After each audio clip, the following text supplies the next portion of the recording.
Class 11 के subject chemistry में आज का हमारा टॉपिक है आधुनिक परमाणु धारणा, मॉडर्न एटॉमिक थ्योरी।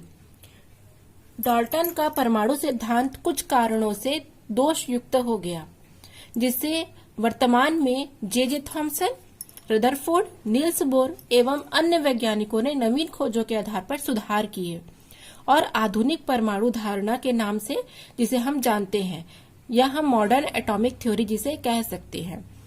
तो इसके निम्नलिखित बिंदु है।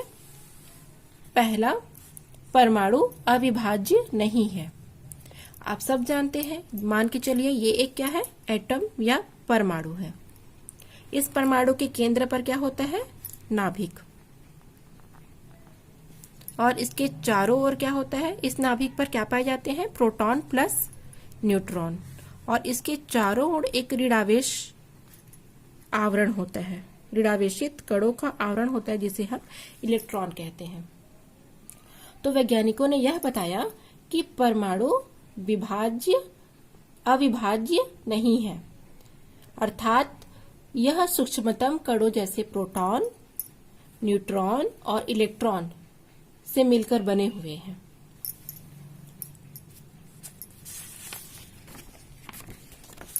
फिर आएगा आपका सेकंड पॉइंट।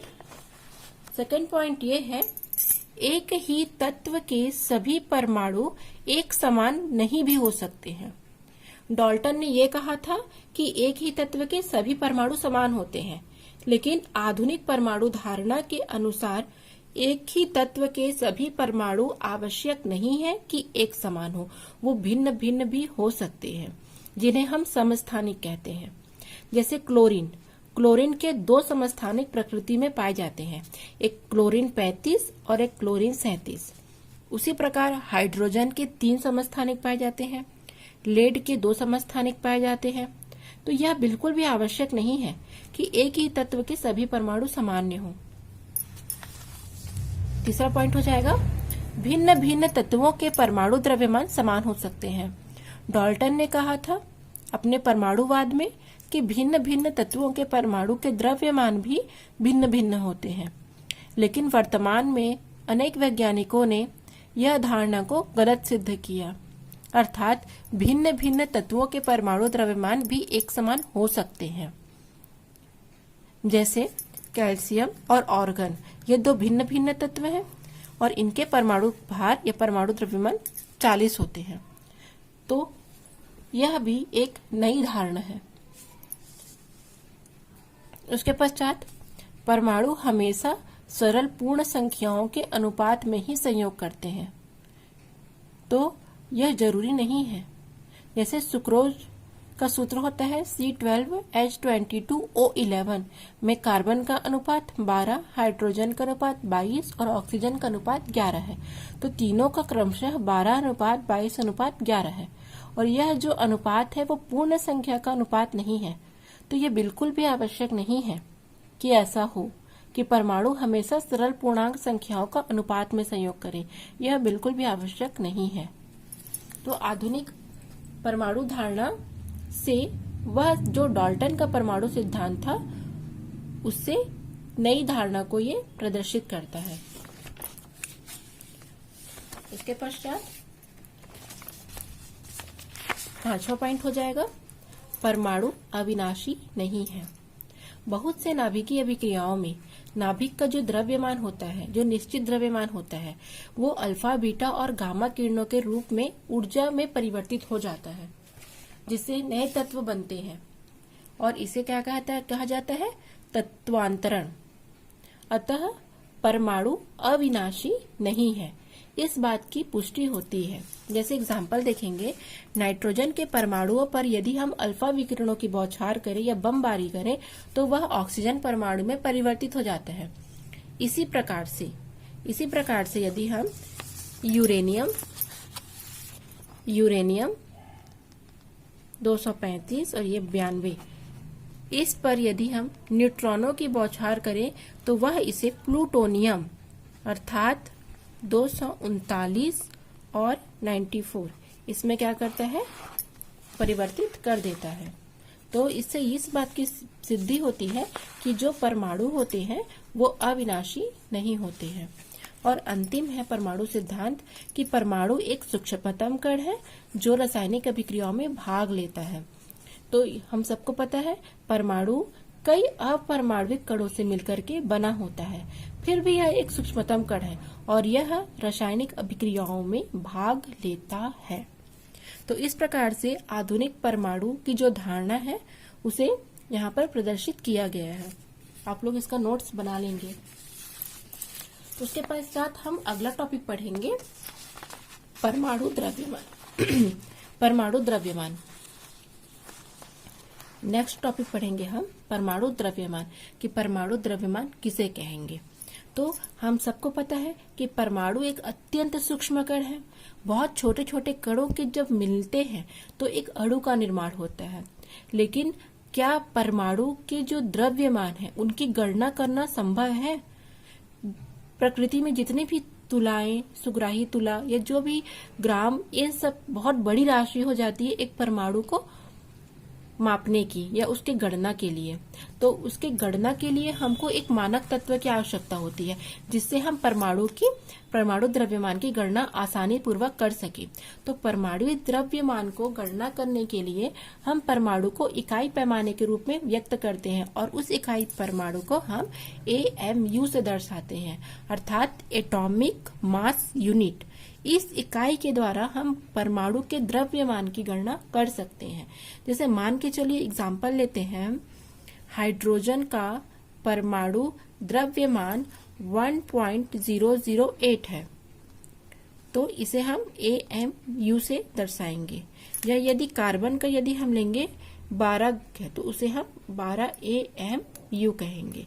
तो इस प्रकार परमाणु द्रव्यमान को AMU या एटॉमिक मास यूनिट से प्रदर्शित किया जाता है। उसके पश्चात है औसत परमाणु द्रव्यमान। हम सबको पता है प्रकृति में बहुत से तत्व हैं और उनमें से अनेक तत्व तो समस्थानिकों के रूप में पाए जाते हैं। इन समस्थानिकों का भार भी अलग अलग होता है और इस कारण तत्वों का परमाणु द्रव्यमान भी अलग अलग होना चाहिए। परंतु इस प्रकार के परमाणुओं के परमाणु द्रव्यमान को हम औसत परमाणु द्रव्यमान के रूप में व्यक्त करते हैं।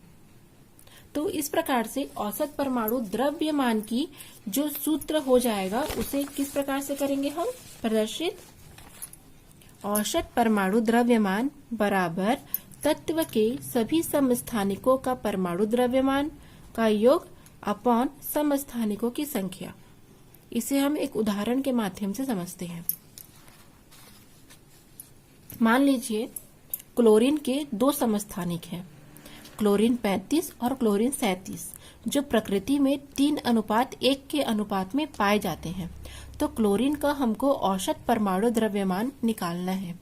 तो हमको पता है औसत कितना होगा, औसत परमाणु द्रव्यमान 35 और 37। तो 35 क्योंकि 3 अनुपात में है और 37 क्योंकि 1 अनुपात में है, 3:1 है। तो 35 3 अनुपात में है और 37 1 अनुपात में है। तो 35 गुणित 3 और 37 गुणित 1 अपॉन समस्थानिकों की संख्या कितनी है, 2 है। 3 धन 1 तो क्या हो जाएगा, इसको यदि हम कैलकुलेट करेंगे तो 142/4 इक्वल टू 35.5 AMU हो जाएगा। अभी आपको बताया गया है परमाणु द्रव्यमान को AMU से प्रदर्शित करते हैं। तो इस प्रकार क्लोरीन का औसत परमाणु द्रव्यमान 35.5 AMU हो जाएगा। उसी प्रकार आप हाइड्रोजन का और अन्य जो तत्व प्रकृति में पाए जाते हैं समस्थानिक के रूप में उनका औसत परमाणु द्रव्यमान ज्ञात कर सकते हैं। अब हम पढ़ेंगे ग्राम परमाणु द्रव्यमान किसे कहेंगे। तो जब किसी तत्व का परमाणु द्रव्यमान को यदि हम ग्राम में व्यक्त करते हैं तब हम उसे ग्राम परमाणु द्रव्यमान कहते हैं। बहुत इजी है। जैसे मान के चलो यहाँ पर कार्बन का ग्राम परमाणु द्रव्यमान ज्ञात करना है, तो हमको पता है चूंकि कार्बन का द्रव्यमान 12 होता है, तो यहाँ पर हमको AMU यूनिट नहीं लिखनी है, यहाँ पर हमको ग्राम वाली यूनिट लिखनी है। क्यों? क्योंकि हम ग्राम परमाणु द्रव्यमान ज्ञात कर रहे हैं। तो किसी भी तत्व का यदि हमको ग्राम परमाणु द्रव्यमान ज्ञात करना है तो उसकी जो इकाई होती है उसको हमको ग्राम में व्यक्त करना होगा। जैसे ऑक्सीजन का ग्राम परमाणु द्रव्यमान 16 ग्राम, ठीक है। उसी प्रकार नाइट्रोजन का ग्राम परमाणु द्रव्यमान 14 ग्राम। यहाँ पर जो यूनिट है वो AMU ना हो करके ग्राम हो जाएगी। उसके पश्चात हम पढ़ेंगे आणविक द्रव्यमान। आणविक द्रव्यमान किसे कहेंगे?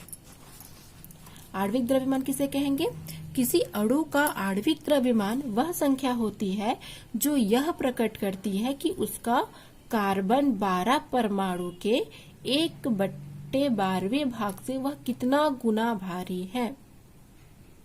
उदाहरण से समझते हैं। मान के चलिए हमको H2O या जल का आणविक द्रव्यमान ज्ञात करना है, तो हमको पता है जल का आणविक द्रव्यमान होता है 18। कैसे ज्ञात करते हैं? H2+O। तो H हाइड्रोजन का परमाणु क्रमांक 1, चूंकि 2 है इसलिए 2, और ऑक्सीजन का होता है 16। तो यहाँ पर कितना हुआ? 18। तो जल का आणविक द्रव्यमान चूंकि 18 और यूनिट हो जाएगी AMU होता है, अर्थात जल का जो एक अणु है वो कार्बन 12 परमाणु के 1/12वें भाग से 18 गुना भारी होता है। ठीक है। अब हमको आणविक द्रव्यमान की गणना करनी है। तो आणविक द्रव्यमान की गणना कैसे करेंगे? जैसे यहाँ पर कार्बन डाइऑक्साइड के आणविक द्रव्यमान की गणना करनी है, तो कैसे गणना करेंगे? सबसे पहले हम कार्बन का परमाणु द्रव्यमान लेंगे और प्लस ऑक्सीजन का परमाणु द्रव्यमान लेंगे। क्योंकि यहाँ पर ऑक्सीजन में 2 लगा है इसलिए 2 से उसका इंटू कर देंगे, तो कार्बन का 12 हो जाएगा और ऑक्सीजन का 2 × 16 हो जाएगा। तो इस प्रकार से आप देख रहे हैं कार्बन डाइऑक्साइड का 44 AMU होगा। इसे आपने पिछली कक्षाओं में भी ज्ञात कर चुके हैं। तो आप लोग के लिए आज मैं थोड़ा वर्क बढ़ा रही हूँ। आप लोग को कुछ क्वेश्चन दे रही हूँ आणविक द्रव्यमान ज्ञात करने के। ये आप लोगों ने 9th क्लास में पढ़ रखा है।